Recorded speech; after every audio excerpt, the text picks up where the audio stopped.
تغییر مادر واتیاناتın mı çıkıyor? İki gündür fırınımız kapalı. Üçüncü güne girdik.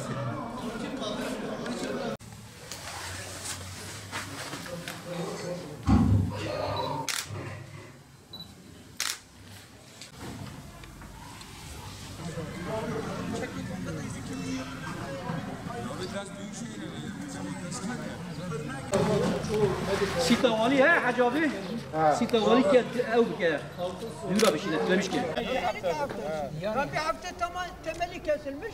Ondan sonra öbür haftaya da bir saat geliyor, 2 saat geliyor, 5 saat gidiyor. 10 dakika. Bu kadar 10 dakika geliyor, 20 dakika gelip gidiyor. Başka bir yok.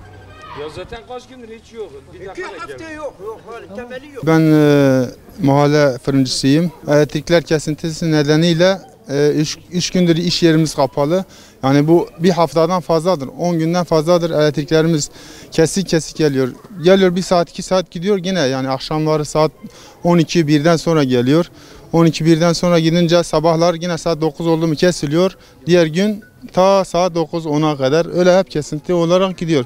2 gündür onun için iş yerimiz kapalı, fırınımızı kapatmışız.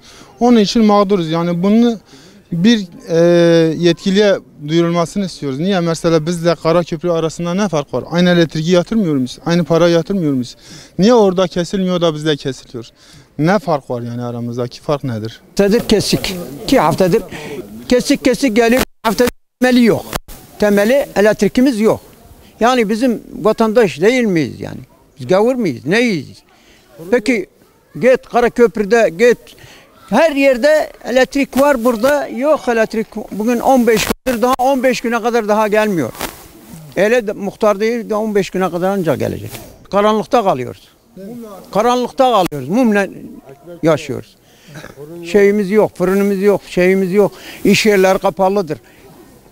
Fırınlar kapalı, dükkanlar kapalı. Nereye gideceğiz, nereye gideceğiz? Allah, tabii kimse yok. Bilmiyoruz. Muhtar değil ben yarın öbür gün öyle bekliyoruz yani. Aşağı yukarı bir hafta 10 gündür bizim elektriklerimiz kesik. Bizim çocuklarımız okuldan geliyor, ders yapamıyor, işleyemiyor.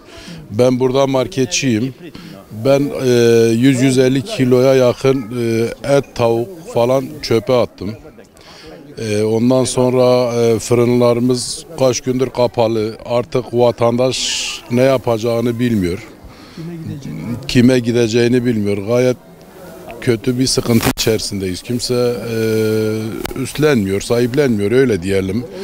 Yani ufak bir yerde de yaşamıyoruz. Köy yeri değil burası. Urfa merkez. Gerçekten biz çok mağduruz. Çoluk çocuğumuz mağdur.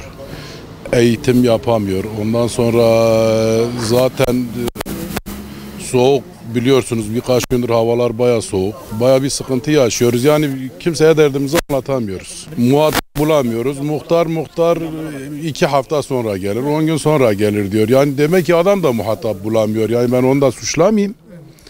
Onun için mağduriyetimizin giderilmesini istiyoruz. Muradiye mahallesindeyiz abicim. Biz bir hafta 10 gündür elektriksiziz. İçeride dedem yatıyor. Diyaliz hastası. Adamın sobanın önünde kalması yasak. Sobanın yanına götüremiyoruz. Adam şu anda içeride yatıyor.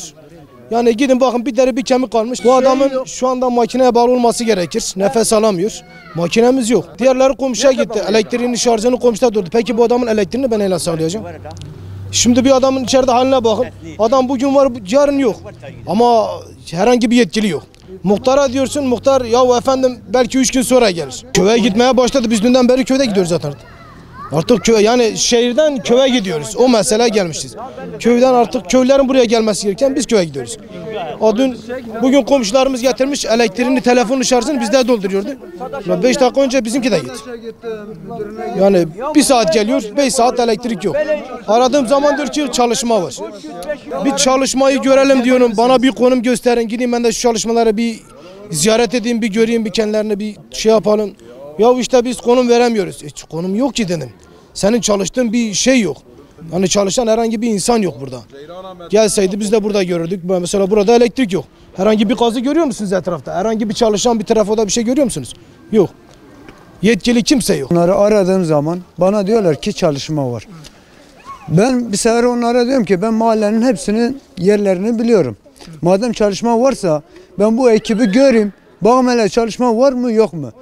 Diyorum ki çalışma nerededir? Bana diyorlar ki biz o yetkiye ulaşamayız. Diyemeyiz, bu yerde çalışıyorlar. Bir sefer ben mahalleleri gezdiğim zaman arıyorum, çalışma yok. Hayali bir çalışma var yani burada. Bir sefer akşam olduğu zaman ben evimi bırakıyorum, başka yere gidiyorum. Gece 12, 1, 2 oldu mu eve geliyorum, belki elektrik var diye. Geliyoruz yine elektriksiz sabaha kadar. Çocuk var, 4 tane çocuk. Ben yani bir hafta içerisinde ben 3-4 defa hastaneye götürdüm çocukları. Rahatsız oldukları için. Ama ben muhtarı arıyorum. Muhtar da bana diyor ki ben valiliğe, milletvekillere yani biz söylemişiz ama şu an hiç çalışma yok yani. Halil Aydın abicim. Ben İstanbul'dan buraya geldim. Yani 4-5 gündür ne elektriğimiz var, ne yollarımız yok, elektriğimiz hiç yok, suyumuz hiç yok. Yani burası merkezdir.